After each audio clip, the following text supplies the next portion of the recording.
Chris Petri here. Thanks so much for coming by. Welcome. Glad you're here. We're excited. We're going to do a beautiful barn scene here. Landscape with a farm scene, barn, beautiful big barn, numerous barns actually. We have a barn over here on the left, a barn on the right, and actually a barn and a silo over here alongside this larger structure that we just made, this barn.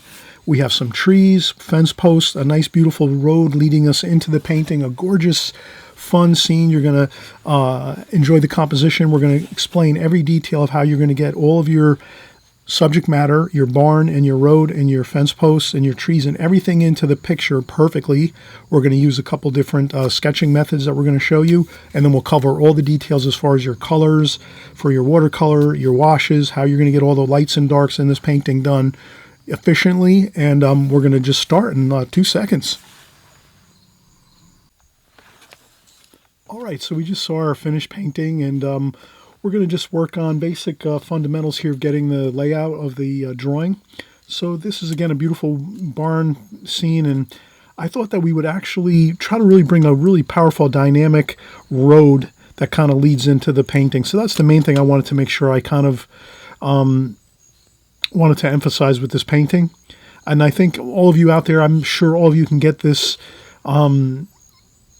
this really dynamic design into your barn painting. It's just a matter of a quick little bit of planning right in the beginning here. So I use calipers a lot, the golden mean calipers. They pretty much are wooden, and they have, small, I guess these are kind of like bolts, small bolts in it, so that no matter where you open up your calipers, you're always going to have the golden mean ratio, which is, you can look that up online. It's a really great ratio that a lot of, I would say most professional artists know about it, and they use it a lot in their work, but they might not just talk about it so much. I don't really bring it up a whole lot either, because it's sort of like the really fine details of art and creating paintings and drawings and things like this. And I would say I don't always use the golden mean ratio, but I do try to use it quite often whenever I can, or I think it is important. So that's why I do have the calipers, and I use them, when I can. And I guess I try to, use the golden mean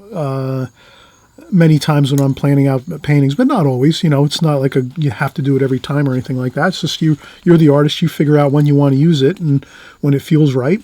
And so what I'll do, though, I will use it for this scene here, this barn scene, because it kind of, looking at this photograph, whoever took the photograph used the golden mean, actually, because if we look at it here, you can kind of see that their horizon line where the road disappears into the distance, that's at the golden mean right there. You can kind of see that. So right there, that's where that road kind of like leads off into the far distance, and it kind of is like a nice mysterious road that goes into the painting, into the barn areas, and it probably goes on beyond the barns and into the fields and the farm area. And then over here too, I kind of feel like there is a natural golden mean here where the silo is. So on this barn here, you can see the silo here on set here alongside the barn, and you see silos at all the barns in the farmlands around the United States as well as all around the world. Silos, they store all their grain and everything in there, and their all the things that they're trying to store up on their farm, in the silos here. So you have that. Those are containers, basically, large containers. And so I can see that the silo is on that golden mean ratio. So I just took this and said, all right, well, let me use the golden mean here. All right, so I just made a hash mark here. That's where our silo is going to be, right there. And then I used, again, the golden mean here.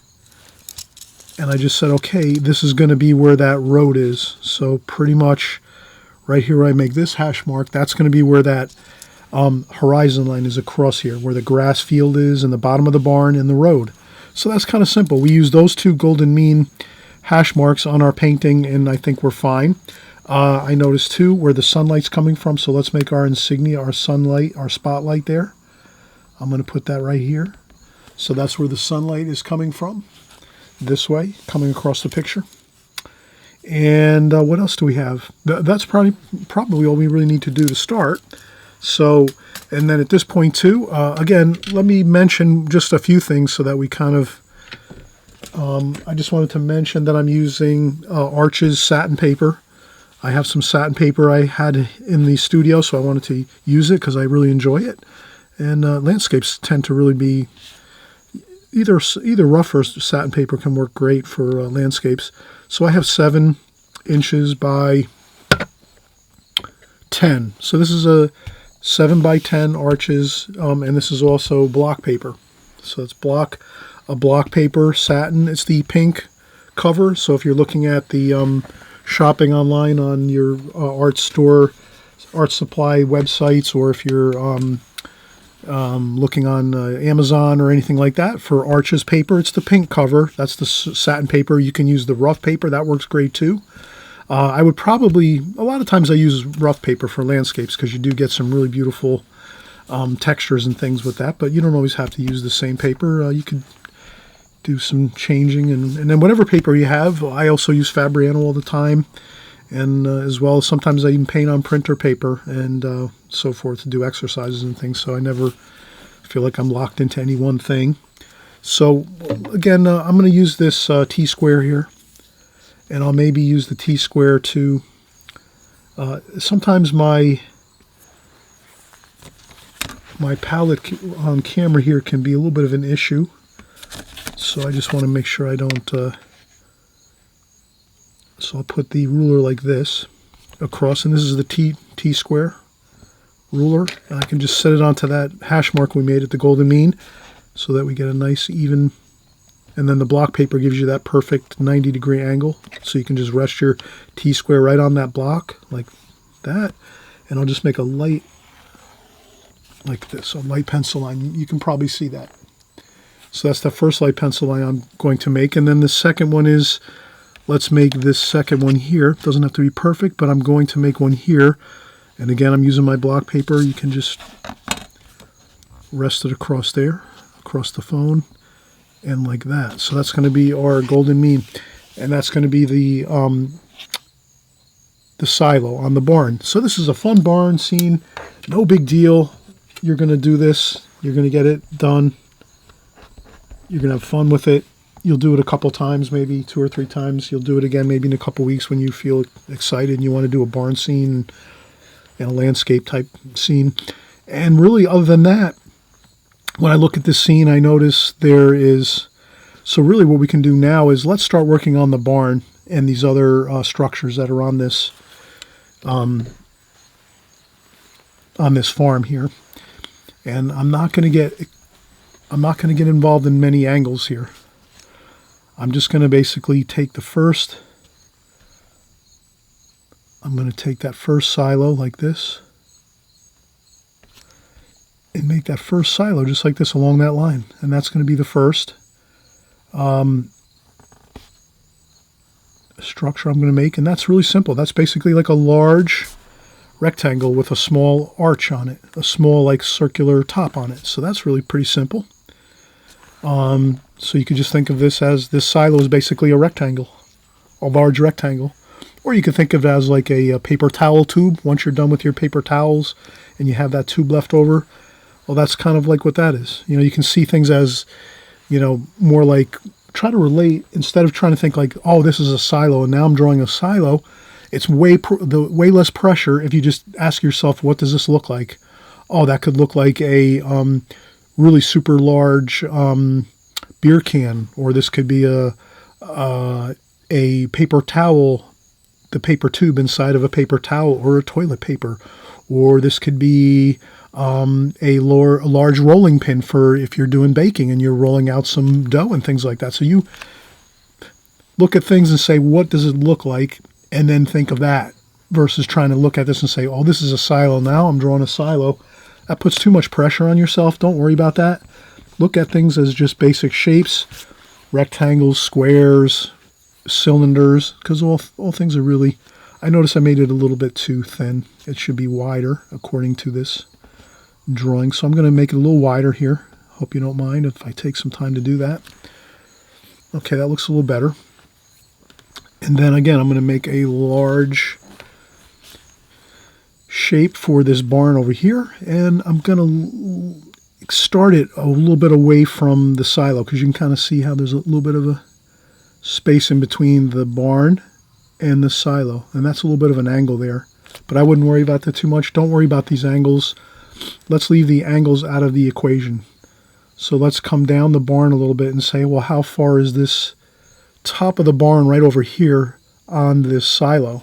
And I would say it's not quite halfway. It's a little bit above halfway. So if you take the silo and say, okay, that's about halfway on the silo. Halfway on the silo here. A little bit above halfway is the start of this barn here. So let's do that. Let's start a little bit above that. And then we can take a ruler again if you want. You can get out another ruler. I like to use these half-size rulers. You know, those kind of really work good. And then I just kind of hold up my ruler on the photograph and say, all right, let me just take the ruler, hold it up to the photograph where that angle is, like so, and say, okay, there's the angle. And then just drop the ruler straight down like this.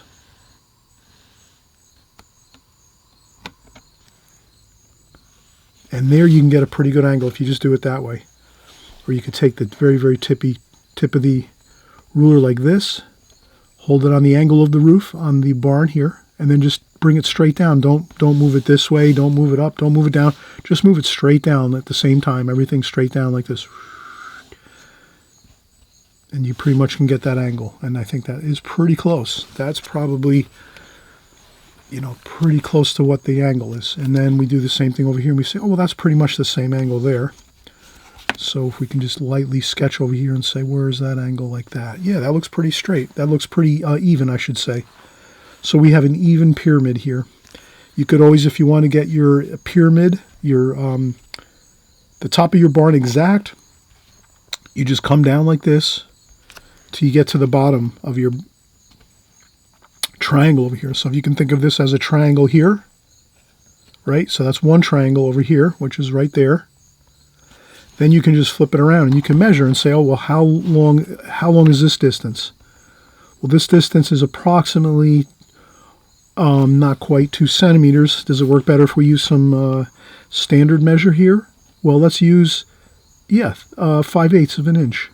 So if I go 5/8 of an inch here and I come over here and I go 5/8 of an inch here, that's right where I have to land with the other side of the pyramid, like that. And there you go. Now we have a beautiful pyramid like that. By using 2 smaller pyramids, we get the perfect pyramid there. And that's the perfect angles of the top of the barn. And then we have a nice long angle over here that is not really, we don't have to worry too much. We can just see it's a sloping angle and it comes down quite a bit. It comes down pretty far. This is a large barn and we could take our ruler and we could even, again, hold our ruler up to this here and say, what's the angle on that? Like this. And just like that. Like that. Okay, so I'm just going to move that now because we're not really using the ruler too much. And then over here, we want to look at this here. This is another little bit of a structure that's alongside the barn here. It's like a little bit of a building next to the barn, which is actually integrated with the barn, and that's nothing too fancy, just a straight line down from the top of the barn, and that's it. And then another straight line here. Plumb line, I should say. So these are 2 plumb lines here. So now you can kind of see how we did all this. It's pretty straightforward. Take your time. Rewind a couple times and watch as we go and see how we did this, but it's pretty straightforward. You get two triangles over here that make up your pyramid for your top of your barn here. Then you just take that long angle and bring it down this way. And then you have a small extension to the barn over here. And there's actually some masonry, some cement blocks and concrete over here. And there's a window.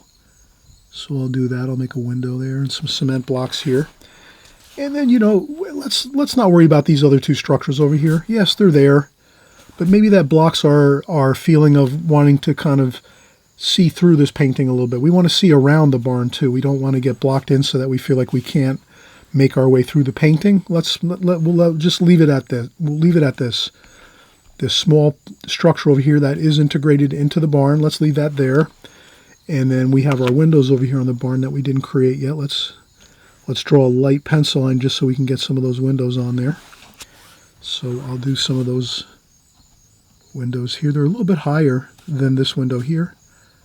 And I'm just going to make a few of those, and you can measure if you want to keep them even. They look pretty even for the first 4. 1, 2, 3, 4. Actually, they all look even. They look like they get a little wider over here and a little bit larger, but I'm not going to get too worried about that. And there's another 1, 2, and 3. And they don't have to be perfect, and you can do an extra window if you want. Again, feel free to, sometimes you'd want to give yourself the freedom to change things around a little bit. Don't feel like you have to draw exactly what you're seeing all the time. So now here we're going to get the other barn that's on the opposite side of this barn, and they are, I believe, they might be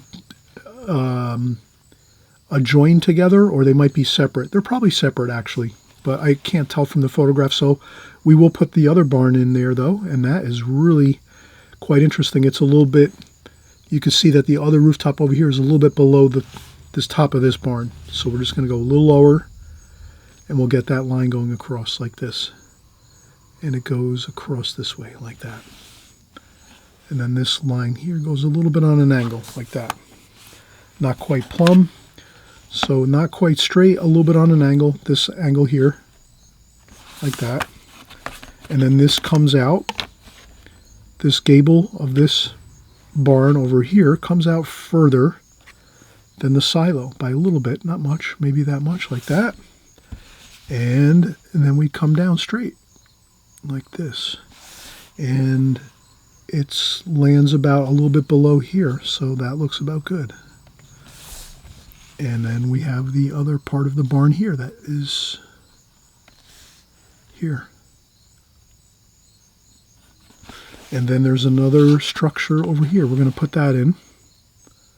That's about halfway down from the bottom of this roof eave here to the ground level. About halfway down is going to be this other structure here. And this might be a smaller barn and a building over here.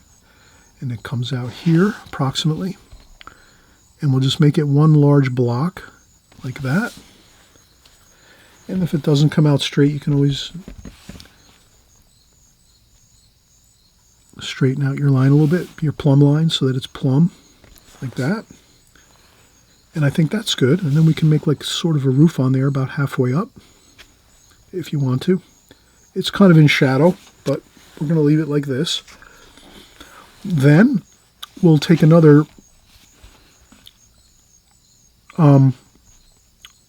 bit of, there's another barn over here. It comes up a little higher, like so. Like that. First, let's get the, so basically it's a rectangle over here. So if you can imagine all of these, well, after we did these angles with the pyramids up here on this barn and this long angle here for this roof line here, then we're having pretty much rectangles. So we have a large rectangle up here, a rectangle here, a larger rectangle here with a smaller line here, which creates a secondary rectangle for this roof. So if you can imagine, this is a roof here, like that. This is the roof up here. We're going to make this a roof, like this. And then over here we have another barn, and it's a little larger. I think it's a little closer to us. Not by a whole lot, but it is. So let's get this in. And there's a tree also right there too. So let's do that. Let's get that barn in there. And it's not quite all the way across till the edge of the page. Let's kind of leave it at that, though. Let's leave this trail off the page. We're not going to keep going with more details. And let's do this. Let's get our, we see a large tree in this picture. Here, like this. Maybe we'll make it a little larger, and we kind of have it this way, over this way.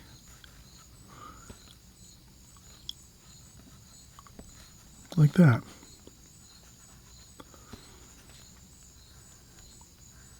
Okay, so you can change things around a little bit.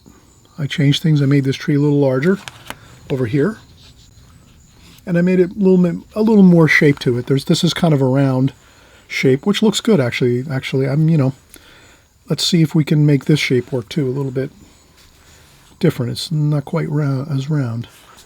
It's kind of irregular looking. Maybe it does look better round. You can stick to the photograph or you can create your own ideas with your shapes, with your trees especially. Trees are a creative thing. You can be as creative as you want with your trees. Have fun with them. Practice your trees. I have plenty of videos on trees, so if you want to always check in and go back to some of my archives, I have tons of hundreds and hundreds of archive videos on my channel here. So I'm hoping you're going to subscribe below on the right-hand side. If you're brand new here, welcome. We're going to get right into the painting next. Just a few more pencil lines and a few more sketch lines we'll do, but we're going to take a break, actually. It's always good to take breaks. You always hear me say that. Please do. Take some breaks here and there. Don't try to be a marathon runner with your watercolors and just keep going and going and going. Breaks are good. They help you to kind of just relax a little bit, and then you can come back fresh, and you make a little more better decisions, and you kind of maybe see a few things you haven't seen, because maybe if you're going for too long and concentrating for so long, sometimes you get tunnel vision and you don't see things. You might want to put the brakes on, take a break, and then you can come back and maybe you'll see a few things you want to change a little bit. But you're the artist. You have to decide if you need breaks or not. But I always say, please take a few breaks. That's just my own personal choice that I like to do as an artist. But we will come back. We'll finish up here. But I did mention, if you're just brand new here, welcome. I'm so happy you're here. We're doing tons of great paintings like this. And again, we're going to start the painting in just a second. And we'll get into the painting, in a few minutes. We just want to do a few more pencil lines to get our road in here. So we want to just capture the road, the pencil lines the lines that lead us into this beautiful barn painting, the farm painting. And once we do that, we'll be fine. We'll add some of these other details later when we're painting, some of the fence posts and things like that. But for the most part, I think we're pretty much solid. I think we have everything pretty much good. I think this is pretty much the raw drawing that you need to get this painting done. And again, a few more directional lines with the road. We'll do that next after we take our break. We'll come right back, and I'll see you in just a second. All right, so let's get our few directional lines in here with our road. We have a beautiful stone, a road here coming into the farm area. Let's get this rooftop here too as well. On the top of this barn over here. So I'm going to get that roof in. And that's about there. So it's again another elongated rectangle. So you can imagine we're doing a lot of rectangles here. You can see all the rectangles. That's the roof over here. This will be the barn. And there's very little details in the distance over here. We see a little more detail over here because this barn's closer, if you can imagine. This barn's closer to us, and then as the barn is quite large, as it goes further away from us and sort of trails off into the distance, it gets a little smaller and we see less details. So that's just one thing we can kind of mention about the drawing. And then again, we're going to try to, this is sort of like the road in this painting is right, it comes right through here, right through this area of the painting. And then what I notice right here is you can kind of see the fencing, the fence posts here, very, very faintly, maybe on the video. Probably very hard to see, but you can see that line. There's a line there. That's the fence posts that are coming right down here like this. And that's pretty much almost like a plumb line. It's almost straight, not quite straight. It curves just a little bit like that. So we could kind of take this and say, well, yeah, that's pretty much almost a straight line. So let's make it almost a straight line like that. Okay, and then once you come down this line here, you just veer off of your plumb line, maybe just a little bit, and then sort of kind of curve it out that way, and then you have that line. So this line here, which lines up with this edge of this barn here on the right-hand side, it's pretty much straight. It's pretty much plumb, but it does curve a little bit over this way, and that's kind of a nice little soft curve. And then as we come over this way, we can kind of see the stone road. It comes over this way. And now we have to say to ourselves, in the picture, where does this road that starts here, where does it end up on the painting? Wow, it ends up all the way over here on the corner of the painting. So you can see that there's almost like a beautiful funneling effect that the artist or the photographer, whether they knew it or not, sometimes we take pictures and we do professional grade photography and we don't even realize it. So this person that took the photograph, they might not have realized they did such an incredible job, but look how good that looks. I need the longer ruler here, and I'll take my other ruler this way, and we'll kind of just line this up over here. So we're going from the approximately right here where this opening is, between these two barns, and you see there's the roadway going through. We're going to take that line, put our ruler there, and then we're going to realize that it ends up right over here at the corner of our painting. So we'll take that line and just make a light sketch line there, just so we know it's there, like that. And then I'll make it a little bit darker so you can see it at home, at your studio. I'm going to make it a little darker, like that. And then this one here, again, we said was almost straight, plumb, but not quite. It kind of curves like this, like that. So you can kind of see how beautifully that road leads our eyes and our attention right into the painting.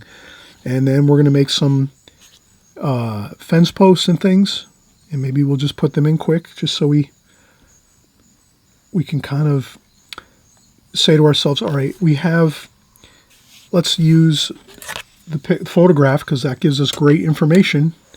This photograph gives us the best information that we could ever have as far as putting things into this painting that we're doing.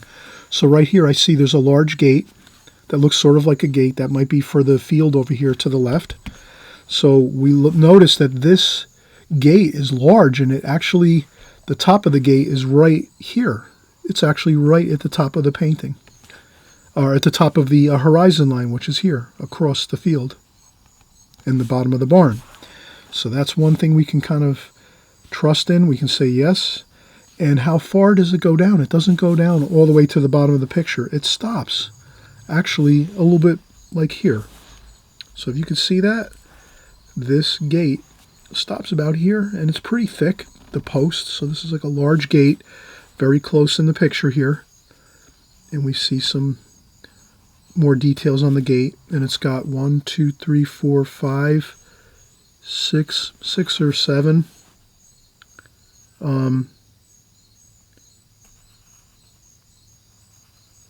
6 or 7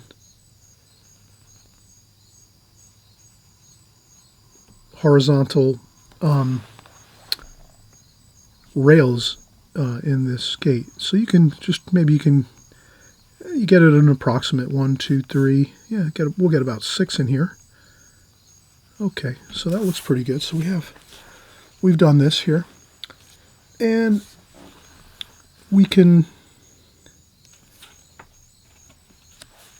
I think that's good. That looks fine. You can work out the angles a little better maybe, but I'm not going to worry about it. I'm going to leave that just as it is. And then I'm going to notice that the fence posts over here that come this way are close together because they're far away. So the farther away your fence posts are, they're going to look closer together. And then as you're coming forward in the painting, they get a little bit wider apart from each other. And then over here, I'm looking at this one, and it sort of curves down from the top of this fence. So you can imagine the top of this fence post here. And remember too, if you're doing this painting at home and you don't want to do all the fence posts and things till later, maybe, and just do them kind of randomly a little bit with your paintbrush, you can do that too. I'm drawing them in just to kind of make it easier for myself later, so that when I'm painting later, I can just kind of zip right over the pencil lines I've created. But you don't have to do that. You can wait till later to add in some of these details. But in any case, I'm kind of going down, and I'm noticing that in the photograph, the fence posts are trailing down this way, lower and lower, and they kind of curve, and then they curve back towards up this way. So I'm going to do that. I'm going to make a very, very light pencil line this way, and then curve up this way. Then I'm going to do this. I'm going to take this one here. So this is going to be a fence post here, and they're thicker over here. They're thicker and wider, but they are going to get a little smaller as they go into the distance here. They don't all have to be perfectly straight like this. You can make a few a little bit twisted or bent in certain directions. That's okay. And if I feel haven't made them down far enough close to the road. That's okay. I can make them a little longer. You can paint them. You can paint them in later as you go, but I think that's good. I think that's fine. Like that.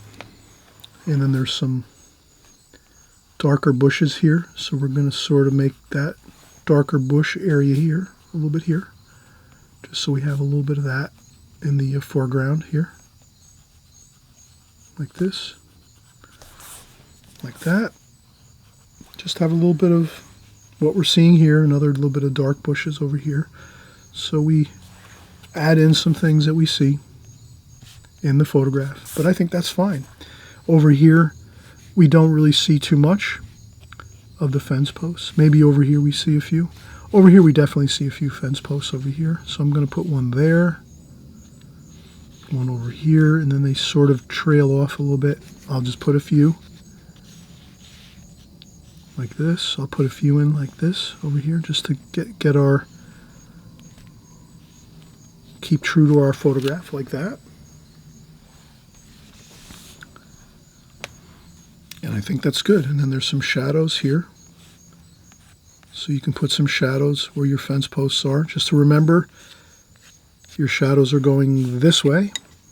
I've done that before. A number of times I've put shadows in the wrong direction, and that does not look good. So remember, if your light's coming from over here and we put our light insignia, our spotlight up here on our painting, we just know that our shadows are coming this way. So our fence posts, we're going to say, are going to be casting a little bit of a shadow. It's maybe earlier in the morning or later in the afternoon.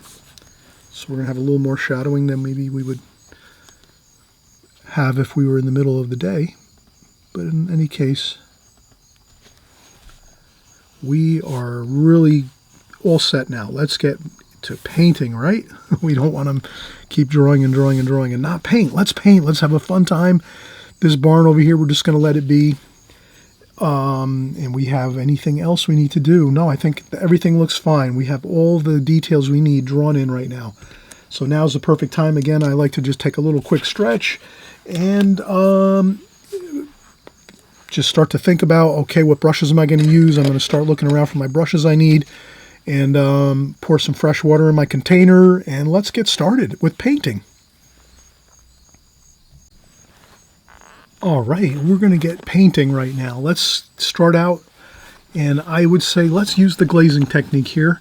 You could do this in either the alla prima or the glazing technique, and basically, if I can just mention quickly between the two techniques, they're both really great techniques. I use both of them depending on the painting. Sometimes I'll just say to myself, this one looks like I need to use the glazing technique.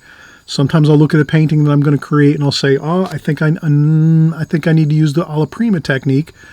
Alla prima method, or sometimes I'll say, well, maybe I'll use both simultaneously and I'll just start somewhere and start working on the painting. So don't feel like you're locked into any one technique or method when you're painting watercolors, but you always want to learn kind of both separately. So you want to learn the alla prima method separately, and then you want to learn the glazing technique separately. And then after a while when you're painting for, let's say, a number of years, maybe 2, 3, 4, 5 years, then you're going to notice that you're going to maybe use a combination of both depending on the paintings, and sometimes it's just like a feel thing, and you'll get used to kind of working with both of them simultaneously. Or sometimes you might be more strict and just say, no, I'm only going to do one or the other. That's fine. You're the artist. You figure it out as you go. Those of you that have been working on my channel for years now, and you have my book, and you've seen my book with all my paintings, and you'll see where I've done alla prima paintings, and I've done my glazing technique paintings, you'll kind of see that I try to teach both methods and techniques separately, and then after a while you sort of blend them together when you need to, or when you think you have to, or it's up to you. You're the artist. You'll figure it out. But here I'm just going to go pretty much strictly. Let's just go with the glazing technique. We're going to go with a light wash over the whole paper first. Let that dry 100%. Then once it dries 100%, then we'll go in and do our darker portions of the painting, our more darker tonal values. The barn is quite dark, even though it's a lighter red for the barn, it is darker when you look at the sky, for instance. So if you look at the eyes, even if you squint your eyes, so if you take your eyes and you squint one of your eyes, or you squint both of your eyes and you look at this photograph, you're going to notice that, oh yeah, wow, if I squint, I can really see that the red barn's quite dark compared to the sky. So the sky is our lightest wash, and also the road here is quite a bit light. Like some of the parts of the road are quite a bit lighter in tonal value versus the barn and some of the shadows in the tree. So let's not get too, too bogged down here with, semantics and methods and things like this. But let's just suffice to say, let's start out with a real super light wash to kind of give the whole paper a nice coat of wash, and then we'll have that undercoating of a beautiful kind of tone on the paper. And then when we go over the top of it with our other colors like the barn and the tree and the shadows, the dark shadows and the grass and some of the other details, the fence posts and things like this, once we're going over that original undercoating or first glazing, the painting will really look pleasing because you have that undercoating. So let's do that. I'm going to slide my phone up just a touch, and I'll wet the whole paper. And I'm using a Da Vinci. This is a flat brush, 30 millimeter. And I'll just, again, lightly coat the whole paper with water, just so we have a damp paper to work with that we can get our first wash on. And it'll go on nice and easy and flow on there real beautifully. So I just take fresh, clean water and dampen the whole paper. I don't flood the paper out with tons of water. Just dampen the paper. Put a coat of water over the top. Much like if you were going to put one coat of paint on a wall, if you're painting your apartment or your home or your fence at your house, or maybe a barn that you have at your house, or a garage or something, or a garage door or a door, whatever it is, if you're painting a wall, any kind of thing like that. You just give it that good coat. You're just going over maybe the first coat. So you just want to get a good first coat on there over the whole paper. And that is really it. We don't want to flood it so there's all kinds of drips and water flowing off the table and off our working surface. Let's just get a nice bit of dampness to the whole paper. Good. Now we come in and we ask ourselves, how about our first wash? I think it should be, I'm going to say, our cerulean blue. Our cerulean blue, our raw umber. So we're going to have a little bit of warm. So raw umber and cerulean blue here. Okay, that I think is a really good wash for the first wash. Okay, maybe a touch of cobalt blue too in that blue, like that. Leave them separate so your gold colors over here, more or less your golden blue there with some of that raw umber is over here. Then you have your cerulean blue here, pretty much with a little bit of that cobalt blue. So you get a little bit of that more cobalt blue there. And then one more bit of color. Let's add in a touch of alizarin crimson. Just like that. So it's almost a purplish color mixed in there. A little bit of alizarin crimson mixed in with the two blues that we were using, which is cerulean and cobalt. And you get a purplish color there. I think that's perfect. That's going to blend right into the picture. And then we're going to use these same colors to make our barn and our other colors in the painting. We'll also add some more colors to it too. So if you even wanted to, you can add a little bit of sap green. We're going to use some of that. But I would be careful. Don't worry about your first wash. Just let's get our first wash in here. And there we go. We're off and running. Our first glazing, our first wash over the entire sky area. Just like this. And it's going to dry lighter. So always remember, your sky wash and all of your first washes here are going to dry a lot lighter. So don't worry. Add a little bit of that purplish color there too. A few little bit of strokes of color everywhere. But your main colors are going to be the green and the blue. And then more of your green color is fine over here too. A lighter wash of toward the greenish blue, because you have all your grass and everything down here on the bottom of the painting. But as you can see, it's just a matter of getting that first coat of paint on your paper, much like if you're going to create an oil painting. if you're creating an oil painting, a lot of times you're going to get that first wash of coat of paint on your canvas, and you're going to prime your canvas first with a color. Maybe it's like a middle tone. And this way, when you're doing your painting over the top, your oil painting over the top of that, you'll have an underpainting underneath that'll kind of just make everything unified in your painting. So I'll do a few oil paintings coming up in the future on my channel here, and maybe we'll even do our own oil channel too. Maybe we'll do some oil painting videos on a separate channel. I'll create another channel called Chris Petri Oil Painting or something like that. Anyway, if you're interested, I don't know if any of you are interested in oil painting, you'll let me know in the comment section. But there we go. That's our first wash. And again, you see how we just toned the whole watercolor paper with a light wash. Nice and easy. Nothing too much, with a very light wash. You can see the tone, the tonal value is very light. And it's going to dry lighter than this. Always remember that. Whatever you put onto your paper, it's going to lighten up quite a bit, probably by about half. So always remember, when you're putting paper washes onto your paper, it's going to dry lighter, quite a bit lighter, so don't get nervous if it looks a little dark. It's going to actually lighten up a bit. So I can tell you right now, this is going to lighten up to about the same tone as you see in the sky here, up here on this photograph that we have. Okay, so it's almost that light right now, but it'll lighten up a little bit more, and that'll look probably perfect with our photograph. So we're kind of trying to match the tonal values that we're seeing in our photograph here on our iPhone.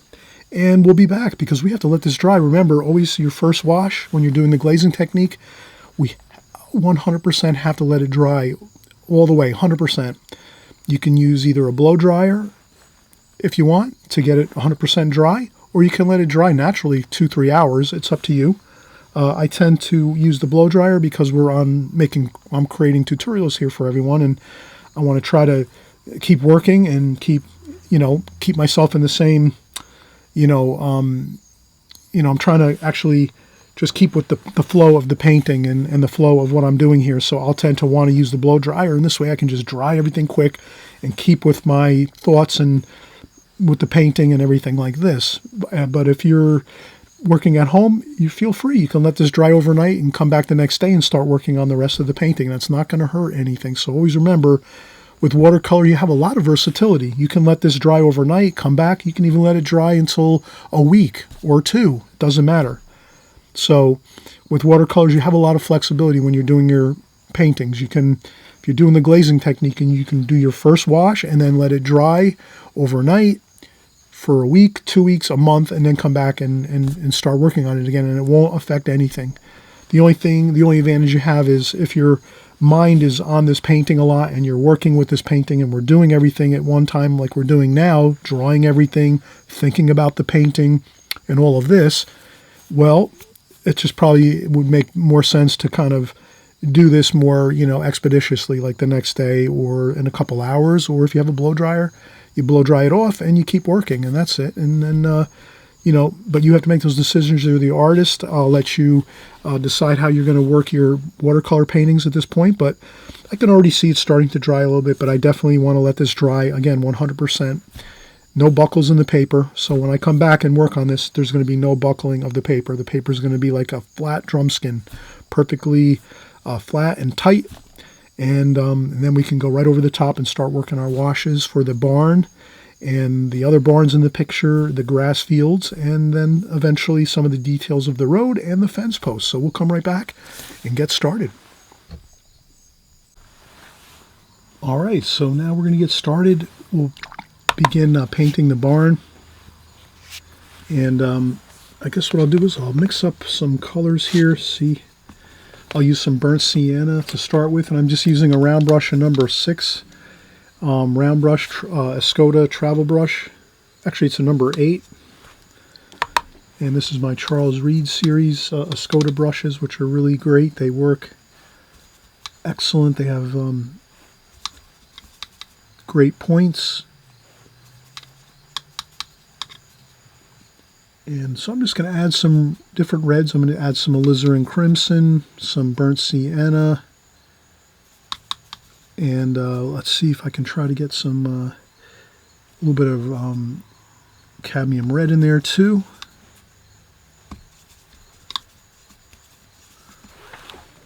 So what I try to do is sort of a little more alizarin crimson, I think.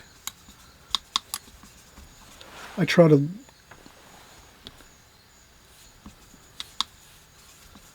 match the color in my palette to the picture. And then I add a little bit of burnt umber and a little more, maybe some more cerulean blue. Maybe a touch of cobalt blue too.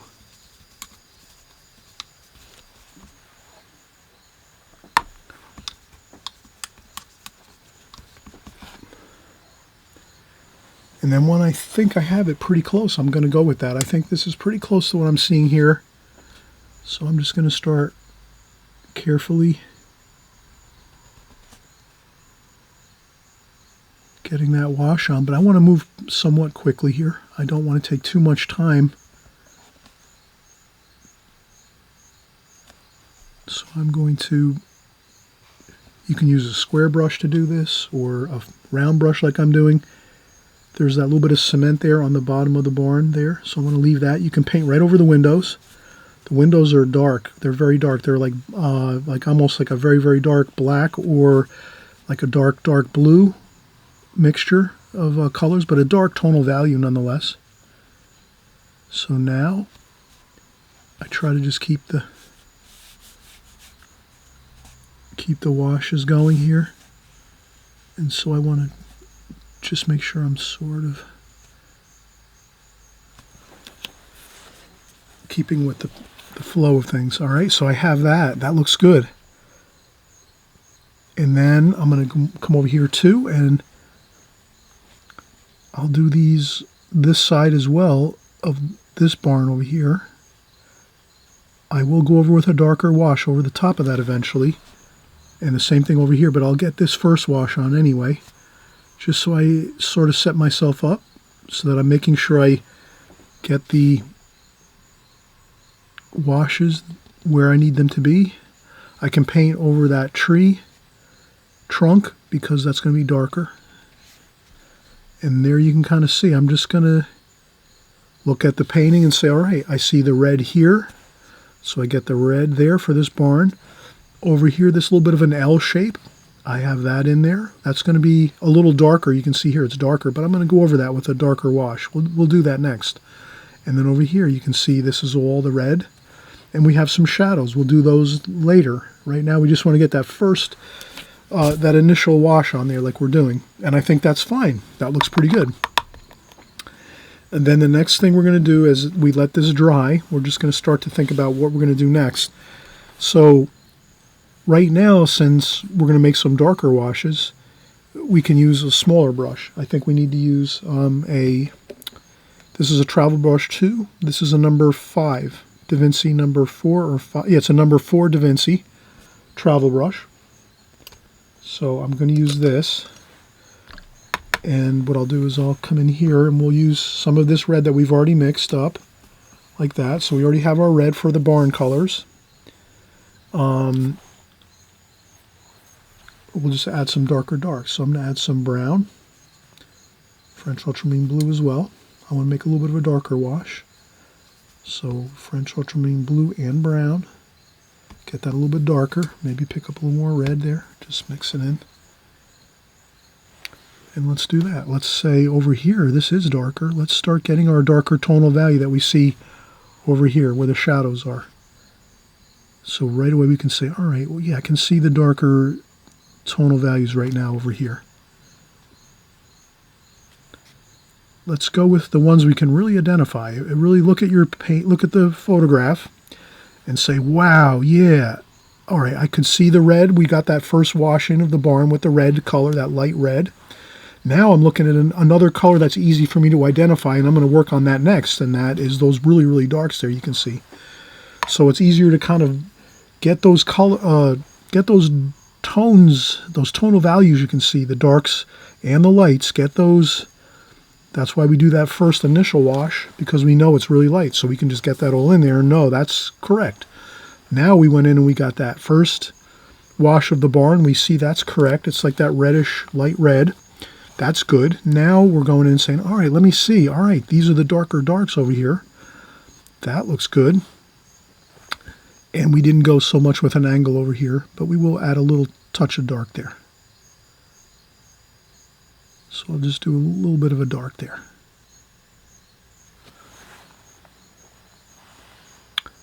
And how about over here? We do see a dark. Yes, where do we see the dark next?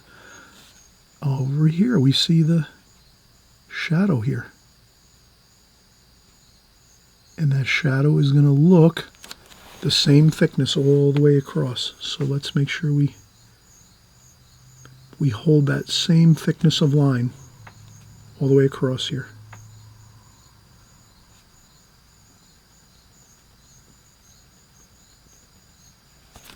Like that. Take your time if you want to use a smaller brush than I'm using to get that shadow line in there, fine.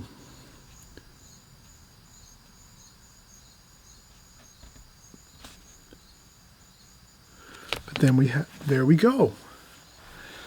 What else do we have? Well, we know we have that dark, really dark windows there, so let's get that French ultramarine blue burnt umber again.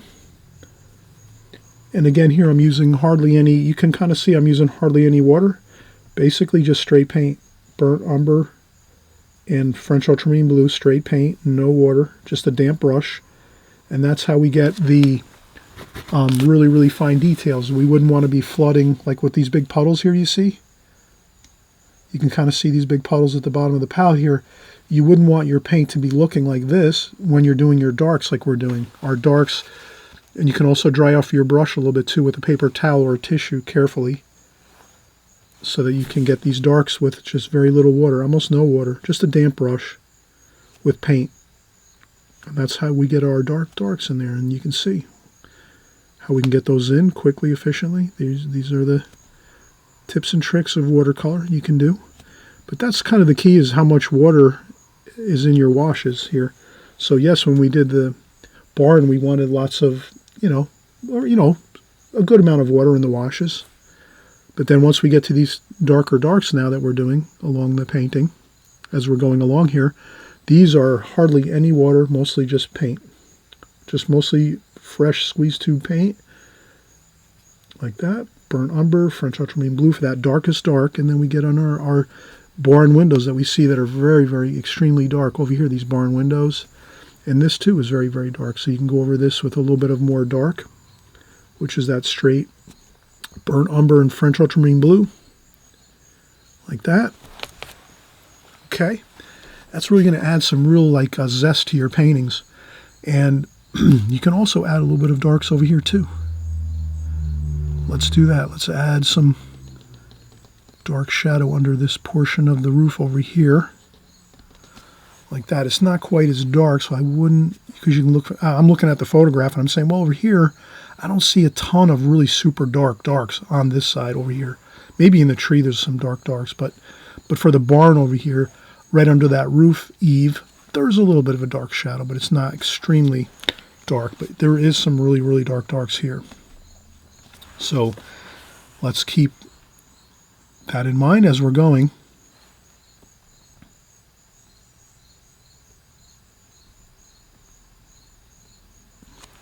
Okay, then here we have a little bit of a dark there. And there's a little bit of I would say that's a little bit of yellow ochre maybe.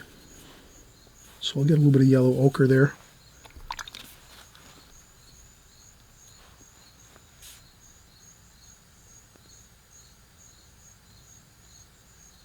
A bit of yellow ochre there, that should be fine.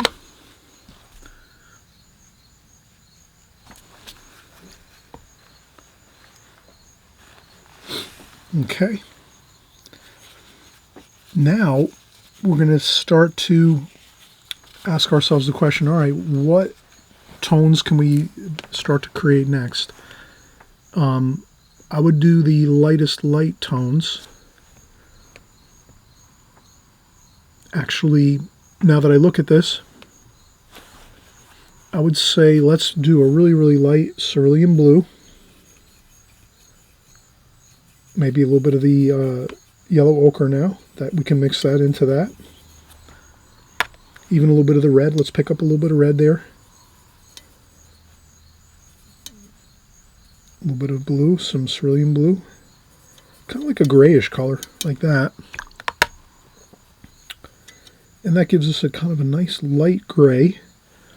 And let's get in our roof over here. So it's a little darker than the sky, but not much darker than the sky. So let's do that first. We can see that there in the photograph. It's not quite as dark as, or it's darker than the sky, but, and then let's do the whole roof like that. Then we ask ourselves, how about over here? Maybe up here too, on the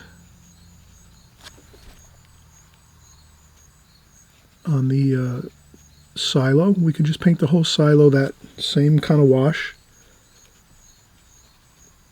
Instead of confusing things, let's just get this whole wash done in one go. And then we'll worry about doing some more shadowing next. But that's good. We got that whole section done now, like this. We can keep working and say, well, how about down over here?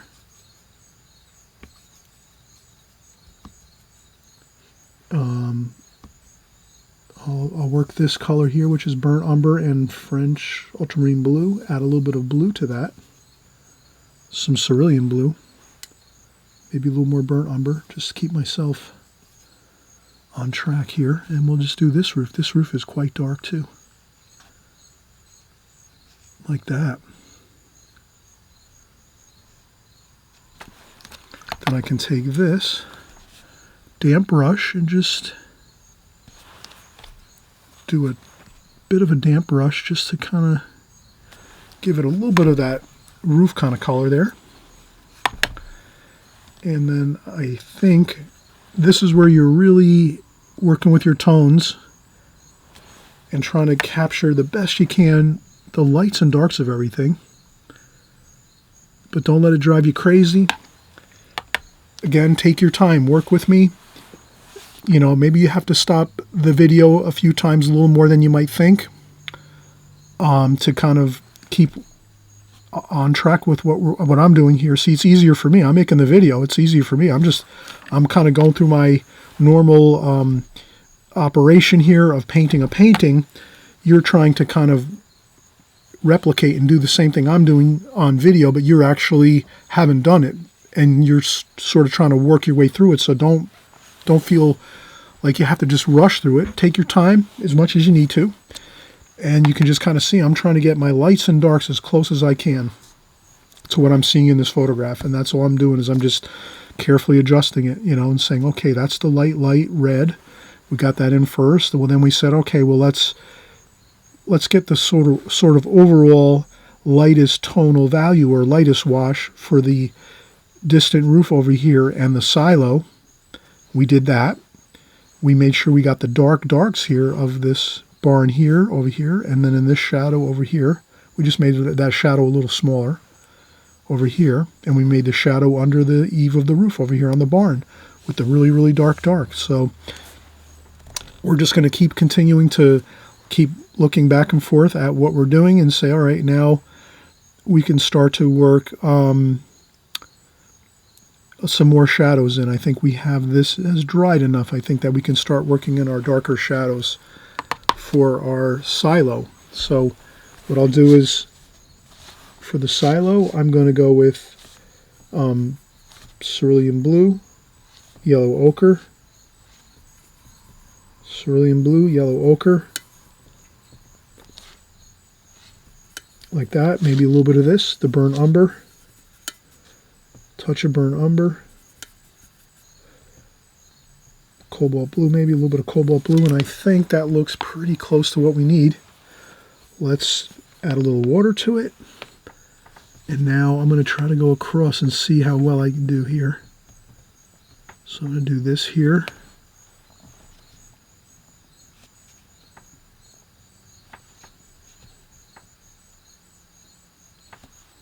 Okay, and then this here.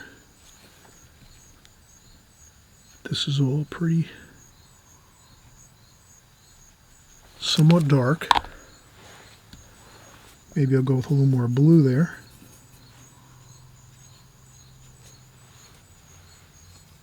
A little more blue here. I might even grab some of this red here. Let me add some of that red to blend that red color in to the barn color with these mixes over here.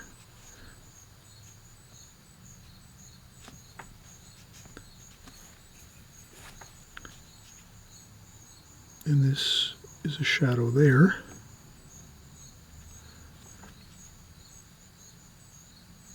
Like this.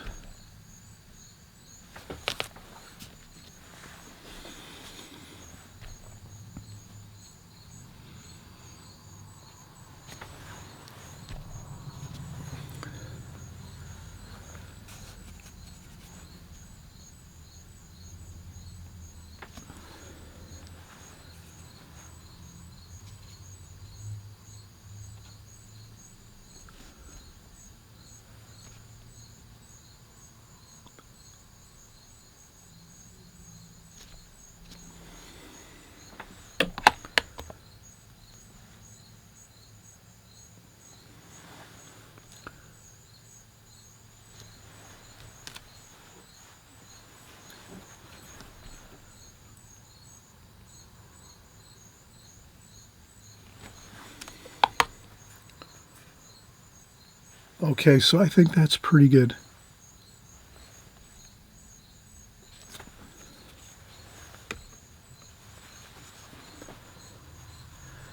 And then I think that color can actually, we can use this same color and just go right over here and get this roof done, because it really matches that, I think, pretty closely.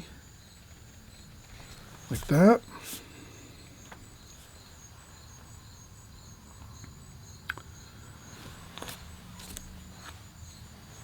Okay, so I think we are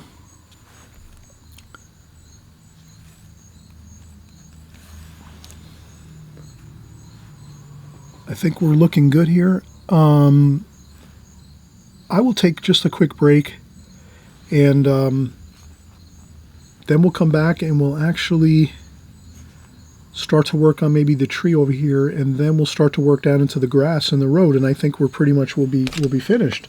So we do have most of our painting actually completed at this point. If you see a little bit of issues with some smudges and things on your painting, you can add a little bit of water to a paper towel and just kind of like go back and forth. See how I can rub those out? So you can rub out, a lot of times you can rub out a few spots of paint you might have dripped on there. No big deal. You're probably just better off leaving them in there, but I did mention you can do that. And maybe sometimes it doesn't always work too. Sometimes the paint, sometimes it seeps into the paper and it won't come up and it won't lift up, but that lifted up okay. So the paints that we were using on this painting happened to lift up okay, and we're all right. But we're going to go over this all with darker washes and grasses and rocks and our road colors here. We're going to do some road stones and road, that kind of that beautiful road leading up to the barns. So we're going to do that next. We'll do the tree next, and then we'll finish up with our last thing we'll do is the fence posts and a little bit of the shading. But I think right now we are really almost completed. Let's do one more shadow when we come back to over here. I see there's a nice shadow that's across here on the left-hand side of this barn. So let's do that shadow next, and then other than that, I think the rest looks pretty good. All right, so hope you'll join me in just a second. We'll finish up the shadows and finish up the painting.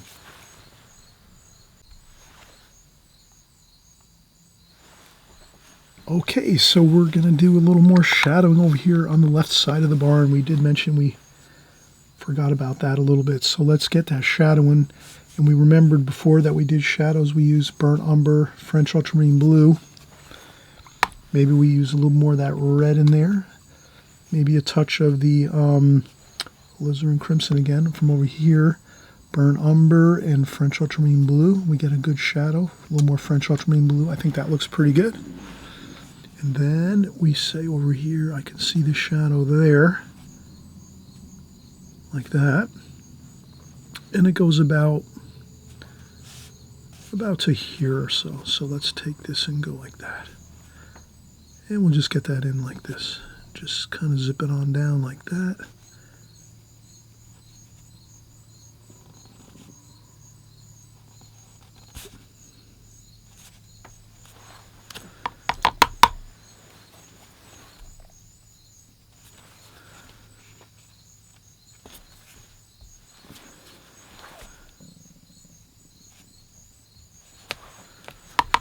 Okay, so that is good. We have some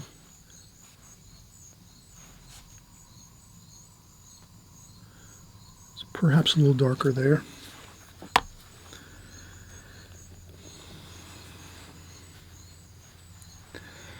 And I think that is pretty good. Let's work on our tree over here on the right hand side. I'll use some more of the same colors.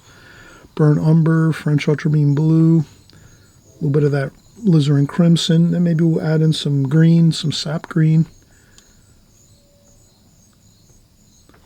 Pretty much though, very, very, very little water, mostly just paint.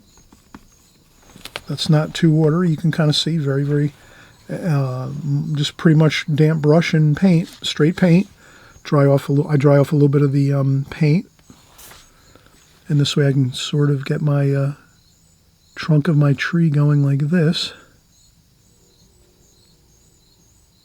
like that, and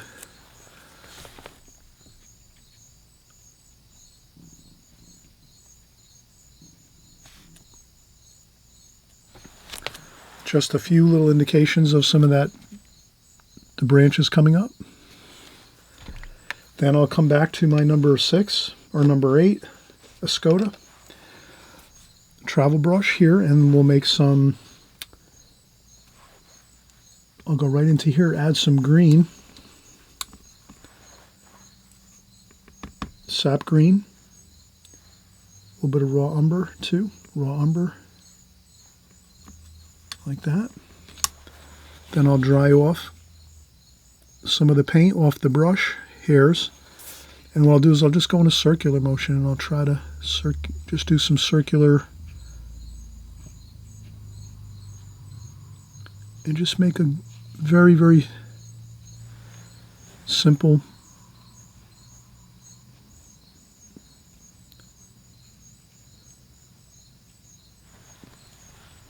type of some tree shapes, foliage, things like that. I think that's fine. And then we can go back in and get some burnt umber and sap green again, burnt umber, a little bit of French ultramarine blue, a little bit of darker dark, dry off a little bit of the paint, and then I just might make a little more, a few more like this, just a few more like this. And then what I'll do is maybe a little more blue for some shadowing on the right side of the tree over here, like that, with some sap green.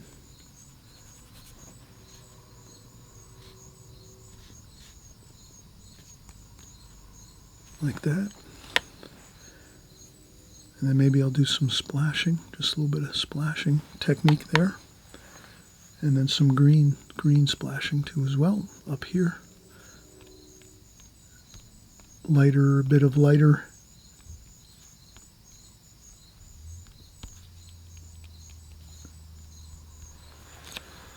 Like that. So that's just some simple tree shapes over here.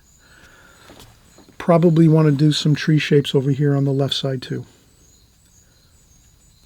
Kind of balance the painting out, but I want to make these smaller over here. So I'm just going to do some splashing there. Some more burnt umber, French ultramarine blue. I dry off a little bit of the brush there. So I would just maybe do a couple very, very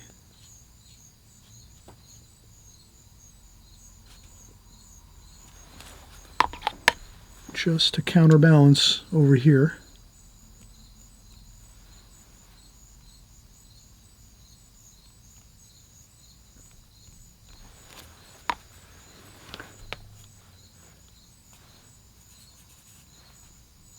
And I'll just try to make sure I get the correct colors. You know, we want to use quite a bit of green here.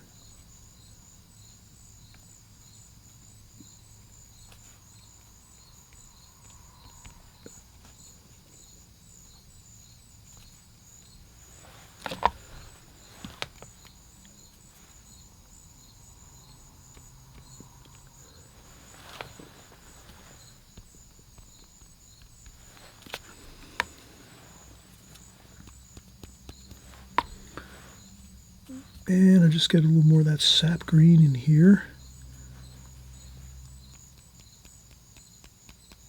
Like that. And that's going to tie into the grass. So you can, you know, minimize or make more interesting shapes with your trees if you like. But I thought I'd make some of those trees very, very kind of light. I would leave, you know, a lot of white paper in there. I would try to leave some white paper in the trees. Like I wouldn't try to paint them all one big blob of colors. I think that's nice to have some feeling like it's has some three-dimensional quality to it, that you can see through it, kind of a lattice feel to it.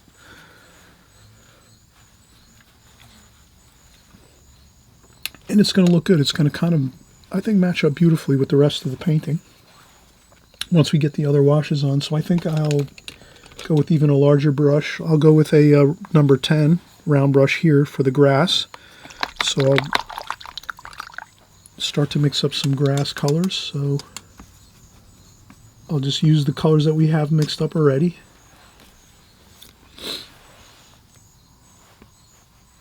With some sap green. So that's going to be the predominant color. And I think I'll just go across. I'm going to paint around the fence.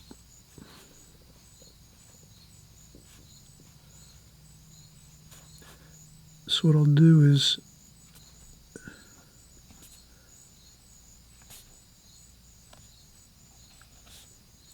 here I don't worry about it too much, but then maybe as I get closer I might leave the fence posts a little bit, some light on the fence posts.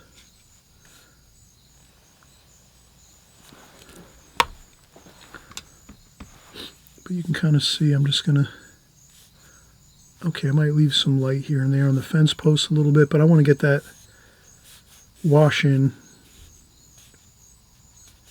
quickly. I don't want it to be all blotchy looking. And then over here too, same thing. And it doesn't have to be perfect. But I would definitely match it right up to the bottom of the buildings, the wash.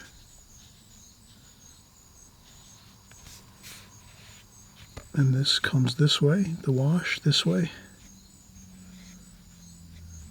That.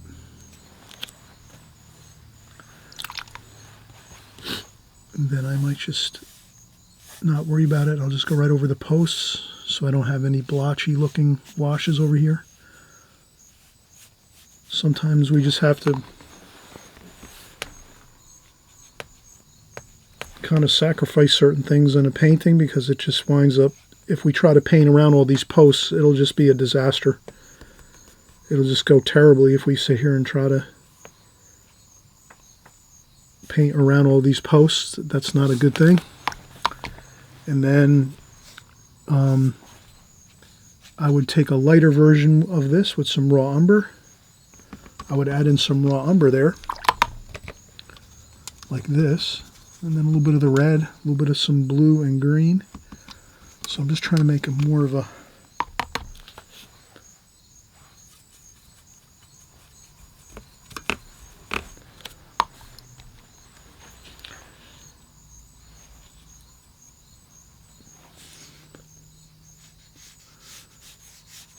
in this kind of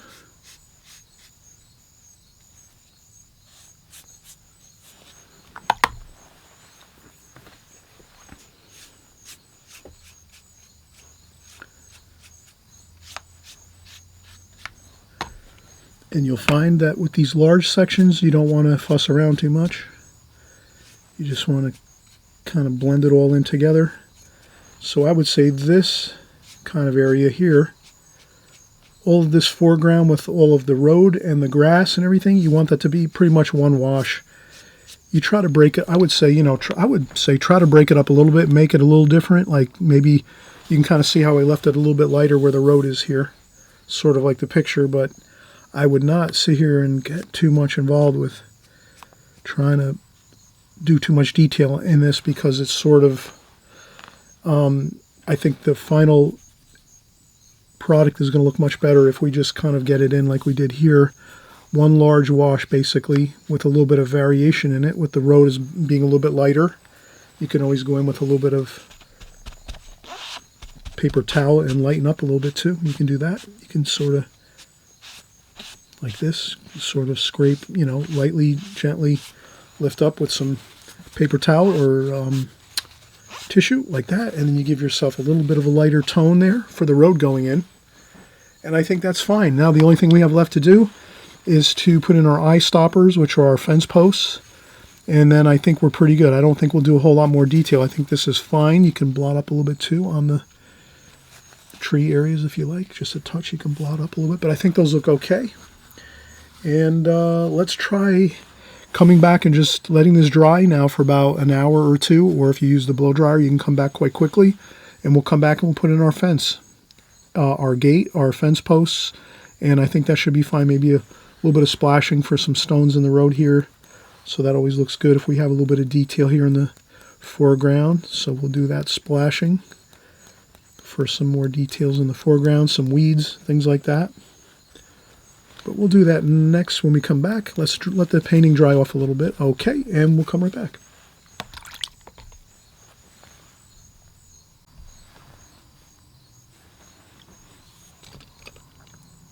All right, so now let's get our fence posts and our gate and some of our details in the foreground completed, and I think we're going to see everything come together looking really good. So for the, I would say the fence posts and the gates, I'm going to use some of the darker darks, the French ultramarine blue, burnt umber, a little bit of yellow, or raw sienna, like this. A little bit of the red too mixed in. So I try to repeat colors within the mixes, but doesn't have to be a lot. Just a little bit of that red in there looks fine. And again, we're mixing up the burnt umber, French ultramarine blue for some of the darks.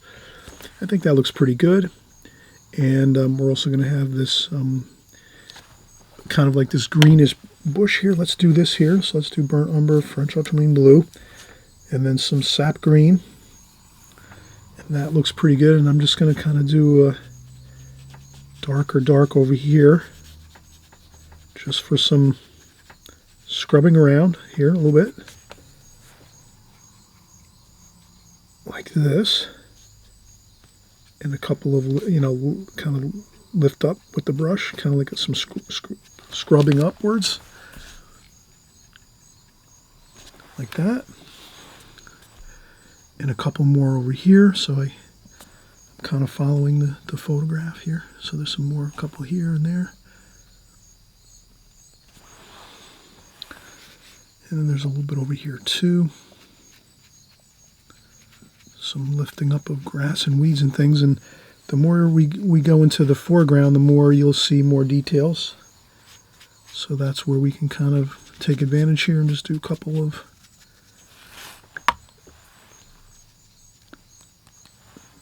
details here. We'll do some splashing.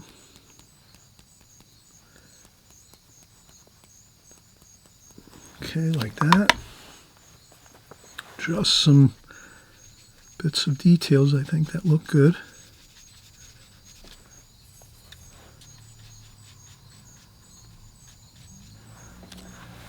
Then we'll come back up here, and then we can start doing putting in our fence posts here. So I'll put a little bit of the fence posts in here, a little bit of darks here and there, like that.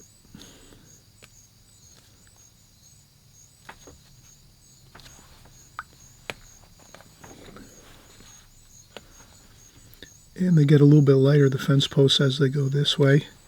And I'm careful that I'm trying to be careful not to lean into my paints over here. So we'll just try to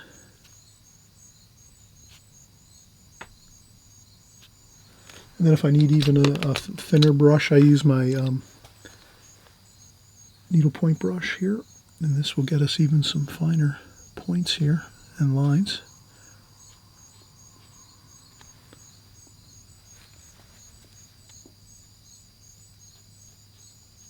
Like that, like this. So we're just trying to get in the details here.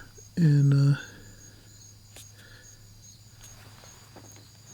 these really go a long way in the painting, because actually this is the same as our photograph. We're using our photograph as a reference always. So if we're sticking close to reality of what we're actually seeing out here when we're here, we don't mind going off the plan a little bit, or off the exactly what we're seeing. You can have an artist liberty to do things the way you like.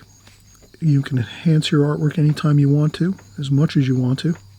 You're the artist. No one tells us, as an artist, no one tells us what we have to do or don't do. You can create things any way you want to, actually. So here I'm just trying to get a few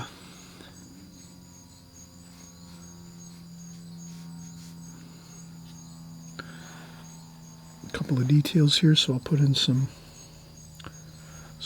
barbed wire there, maybe some details with that. And then the same thing over here.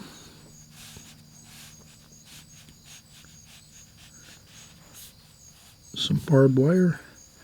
Doesn't have to be everywhere, just a couple indications of it here and there. You'd see more of it closer to us here. So the closer you are to the foreground in the picture, the more detail you see. And then as you go into the distance, you don't see as much detail. And then we'll go back over to our... So I'll get this fence post here, like that. And then underside of the fence post there. So I'll do some of the underside of the fence railing there, and try to add a little more shadow to it.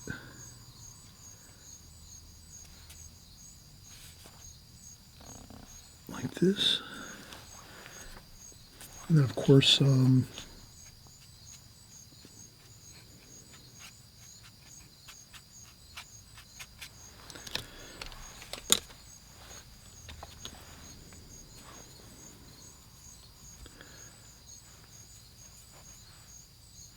just take some of the sap green, raw umber, pretty much straight paint, not too much water. More sap green. And this might be where we can add a few details here along the fence posts. As we go into the distance, we're not going to see this type of detail as much, but here in the foreground, and we can also, we might even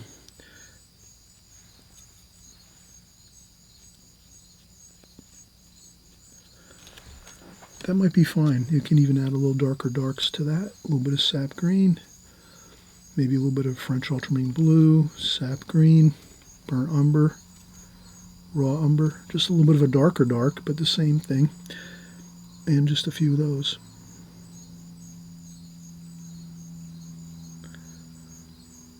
Like that. You can add a little bit of darks there, just to make a little bit of a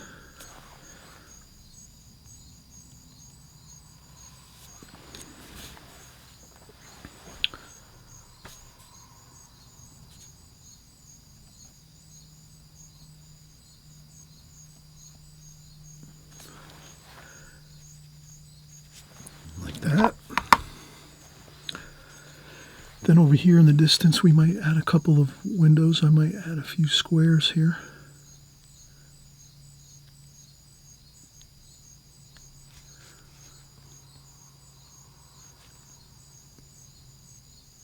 Maybe it's nice to add a door too.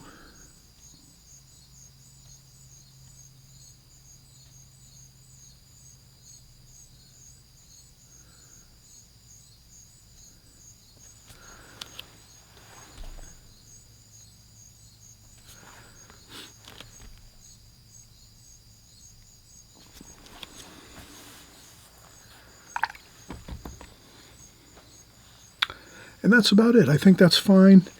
You know, a few more splashes maybe here in the bottom of the picture, just to loosen things up a bit. Maybe some stones, some yellow, golden color stones maybe, where the road is. Give it some texture. And that's about it. So I think we've had a fun time. We've actually had some good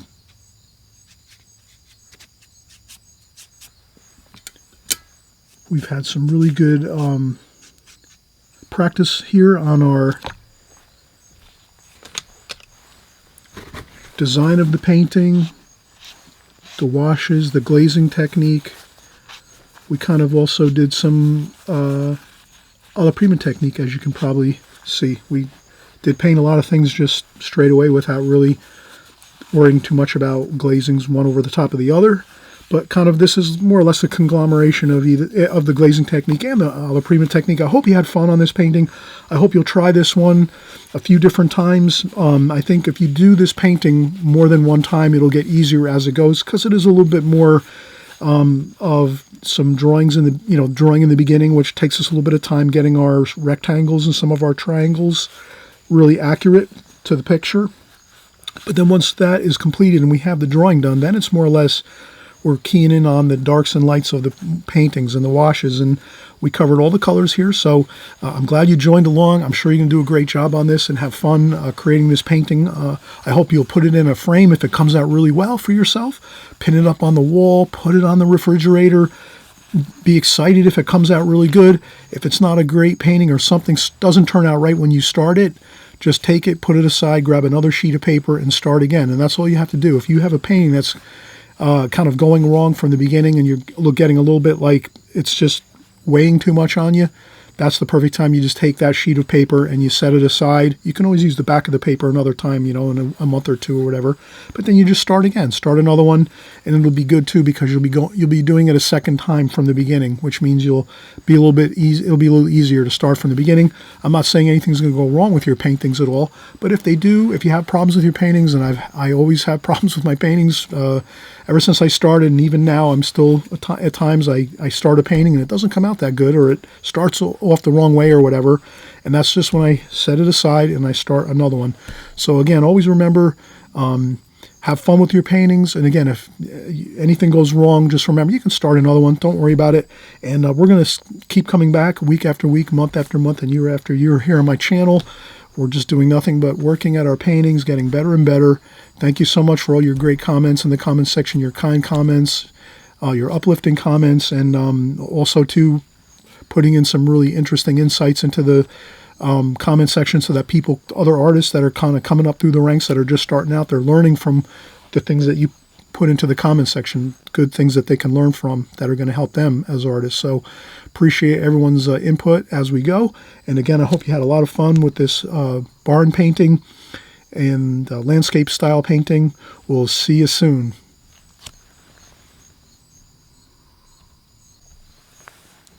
All right, so I just forgot to mention that we're going to add in a couple of things here. I'm just using a little bit of titanium white with a little bit of yellow ochre in the top of the titanium white, just to give the tops of these posts a little bit of light. So I'm just going to add a couple of these white highlights. I hope you don't mind. The same thing over here. I'm going to add a few lights to the top of maybe a few spots here.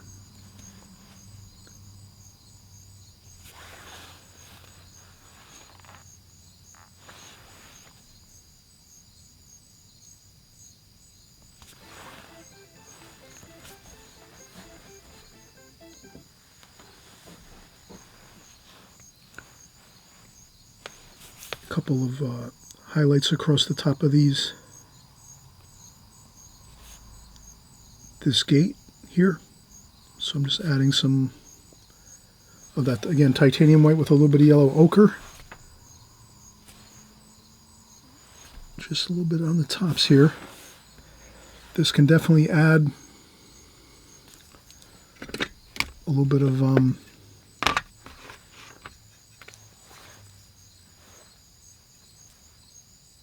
add a little bit of sparkle to the painting, so I can add a couple splashes here too, also with that white, just for some effects, you know, like some stone. Maybe there's some white stones, some light bouncing off things.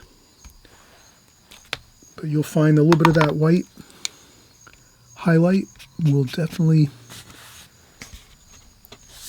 add a little bit of interesting effects to your painting. And I also mentioned too right now is I did want to add some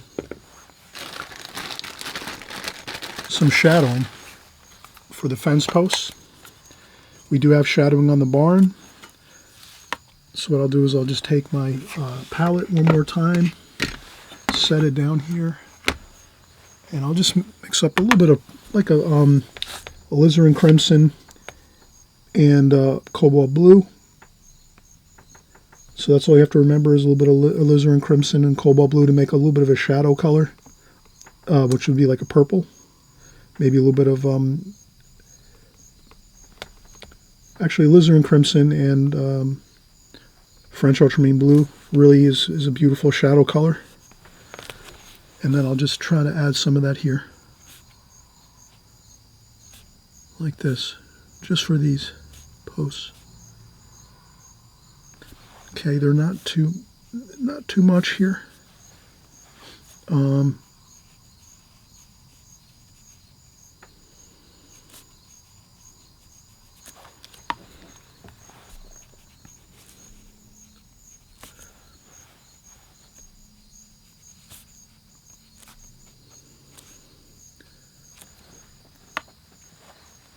And just a little bit over here too.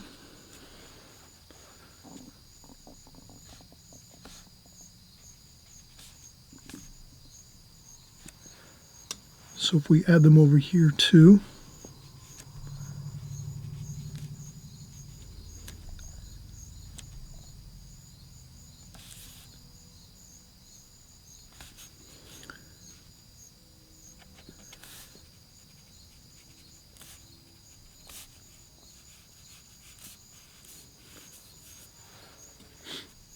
and this probably goes like this too.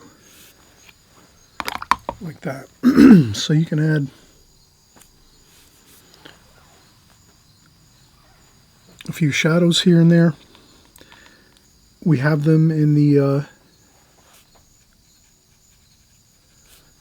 barn everywhere, and on the silo we have the shadows, and over here.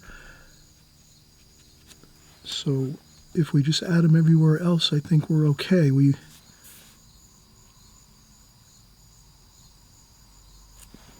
can even add a little bit under the,